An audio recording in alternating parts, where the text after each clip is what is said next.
Hey everyone, and welcome. Today, we're tackling a common issue of broken headphone wire. Don't toss those headphones just yet. I'll guide you through a step-by-step process to find the break and solder the wire back together.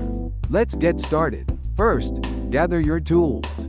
You'll need a multimeter, a soldering iron with solder, wire strippers, electrical tape, and a lighter or matches. Also, have a helping hand, like a small clamp or helping hands tool. Next, let's locate the break. This can be the trickiest part. Examine the entire cable for any obvious damage. If you see a kink or bend, that's a good place to start. If nothing is visible, we'll use a multimeter. Set your multimeter to continuity mode. This setting will beep when the circuit is complete. Insert your headphone jack into your device or a known good source. Now, test each wire. The headphone wire typically has 3 or 4 wires left, right, ground, and sometimes a microphone wire.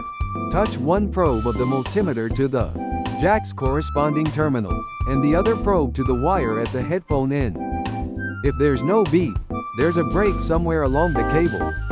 Now, start systematically checking the wire, moving one probe along the wire's length until you find where the circuit is broken.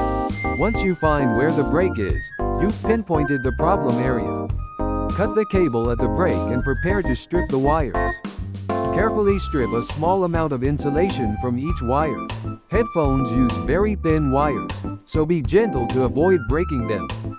These wires are usually coated with an enamel coating, which needs to be removed before soldering. There are a few ways to do this.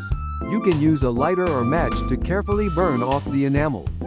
Hold the flame near the wire's end for a couple of seconds. Then gently wipe away the burnt coating. Be careful not to overheat the wire. Alternatively, you can gently sand the enamel off with fine grit sandpaper. Now, let's get ready to solder. Tin the wires by applying a small amount of solder to each wire. Next, identify the correct wires for left, right, and ground. These are usually color-coded. If you're unsure, consult your headphones documentation, or search online for the wiring diagram for your specific model. Use your helping hands tool to hold the wires in place. Carefully solder each wire to its corresponding connection. Make sure the connections are secure and that the solder flows smoothly. Avoid using too much solder, which can create a bulky connection. Once the wires are soldered, insulate each connection with electrical tape. Make sure each connection is completely covered to prevent shorts. Now, carefully reassemble the headphone cable. You can use heat shrink tubing for a more professional finish, if available. Finally, test your repair. Plug your headphones into your device and play some music. If you hear sound from both sides, congratulations! You've successfully repaired your headphones. If not, double-check your connections. And make sure there are no shorts or loose wires. With a little patience, you can bring your favorite headphones back to life. Thanks for watching, and happy repairing!